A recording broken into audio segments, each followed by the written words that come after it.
guys, well we're here at Nürburgring and we've got who else but Andy Preuninger, who knows this car very, very well, the GT3 RS in the background. Andy, we've heard so much about this car. You've been on the record for the last 3 months flat out around the world talking about what this car has to offer for us. But as a Porsche customer, as well as clearly a Porsche fan and a Porsche owner of this car eventually, I just want to talk about some of the emotions, if that's all right, about how you got to where you did on this car in terms of design and processes. First of all, I have an interesting question about cabin noise and RPM acoustics, because that fascinates me, how loud it is, but also how the balance is sensational. It's not loud. I think it's I would say it's a very high quality noise. Only people that are not into motoring and not interested in cars would describe this as a molesting noise or something like that. So it's a very transparent car, so you hear a lot of the mechanical noise of the gearbox, of the valve train, even small stones that chips off the wheel wells. You know? But this is all for a driver that's interested in driving. That's information. It is not so much sound engineered, it's just an honest car. So we did in the interior, we took out a lot of dampening material, even more than on the Gen 1 car. So that's why the engine seems to be a little bit nearer to your ears than on the last model, and that's just why the carpentry and especially the back of the car is a lot thinner. The foam is out, and it was worth 3.5 kilos in the back of the car, which is a world to us, which we like to get out. And the positive side effect is you hear even more than on this predecessor.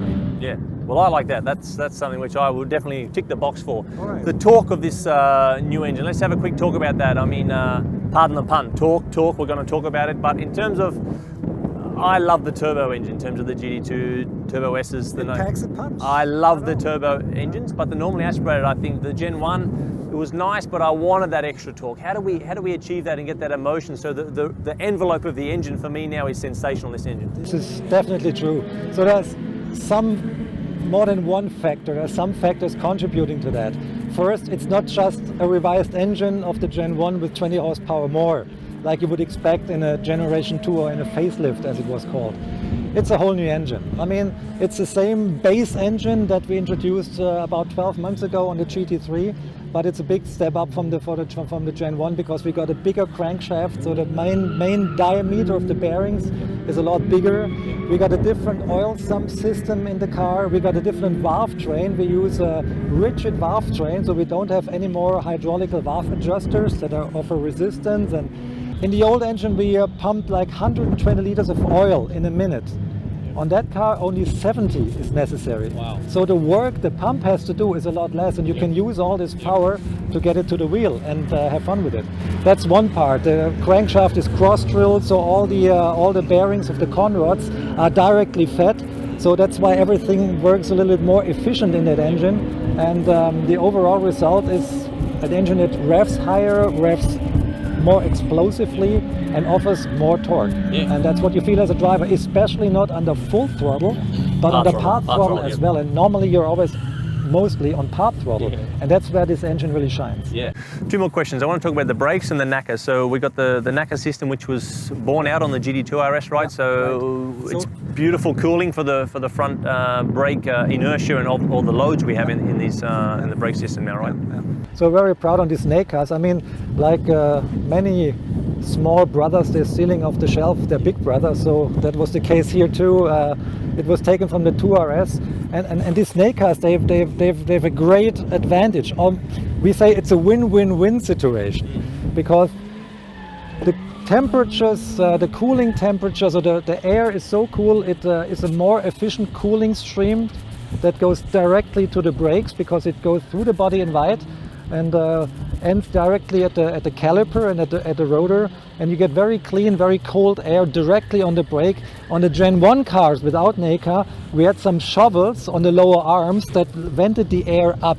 And these shovels had a disadvantage because they stand in the wind, they lift the car, so they're bad for downforce, they're bad for coefficient drag, and the cooling of the brakes was not as efficient. So we've got a better CW, coefficient drag on the car, we got better brake cooling, and we got more downforce. So that's a perfect example of how we transfer motorsport knowledge from the race cars, because this is a race car feature, to the street cars, and it works. Absolutely. That's Very important for us warriors on and off the track. But Absolutely. one last one. And it looks good. It looks that's sexy, the mate. fourth It win. looks It very looks better. sexy. It looks the better. styling looks nice, and you know I really like that. But this is the first time really we've had a Weissach package car.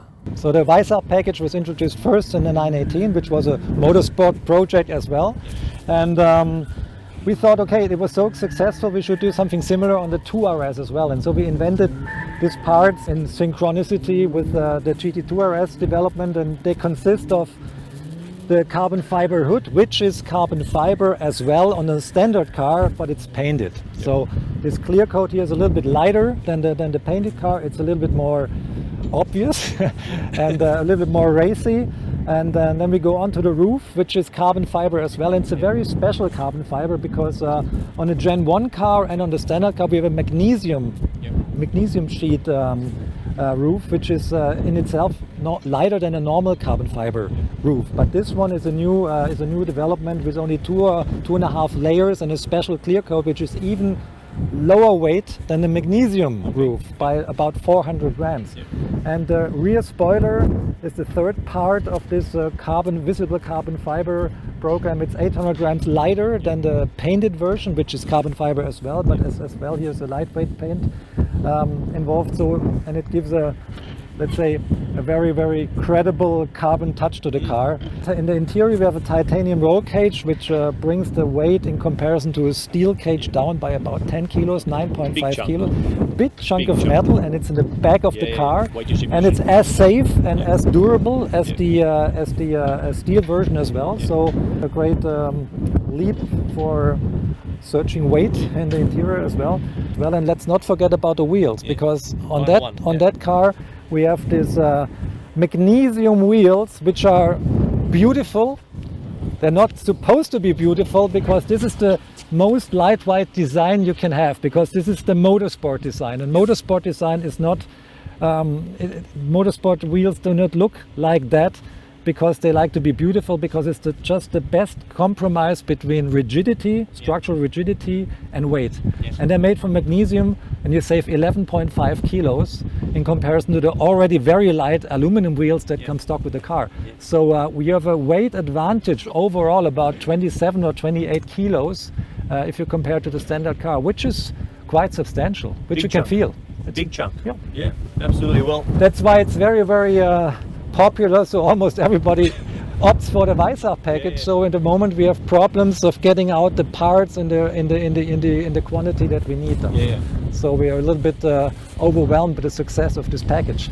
But it works, and it works on the car, and it works on the market. Well, Andy, well done to your whole team. No one ever gets sick of something being a bit light in weight, so so that's good. I mean, we've touched on many things there that maybe some people haven't heard in some of your other chats, Andy. So thanks for your time, Matt, as always, and you're very welcome. See you on the other side of the pit wall. Okay, thank you. G'day again.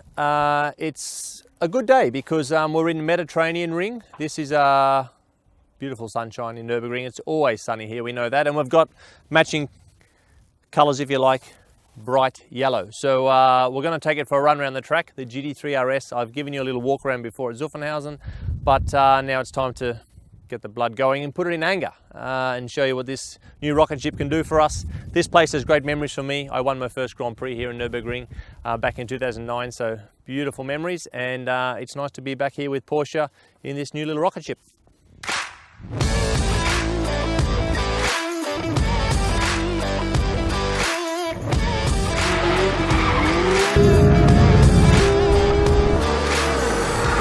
Okay, here we are.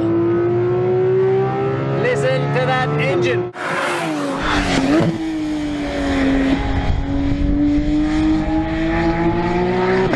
The aerodynamics, honestly, the stability of this car, the grip it's got, so if you feel like I can really lean on it.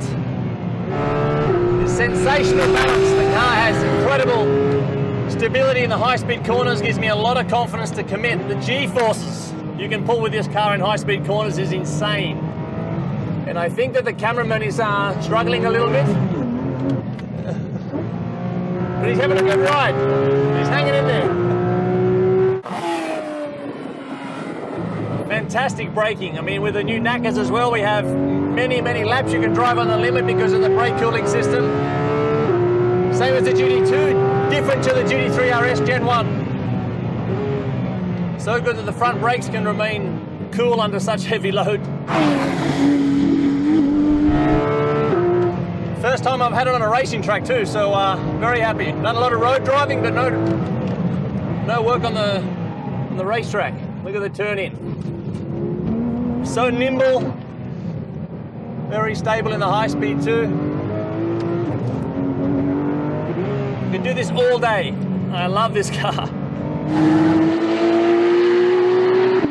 One of the first times on track with that car, and I must say, I mean, it's a absolute brutal little weapon, I must say. It's the lateral grip that I get from this car, how precise you can be with it, lap after lap after lap. It's so predictable, but yet you put in the envelope of the limit, and it's so exhilarating and so rewarding. So great job by all the GT team. Obviously the extra power in the GT3 RS from Gen 2 is also a nice little boost. I love the GT2, but also this is normally aspirated, gorgeous, gorgeous car. I will have one in my garage, I think.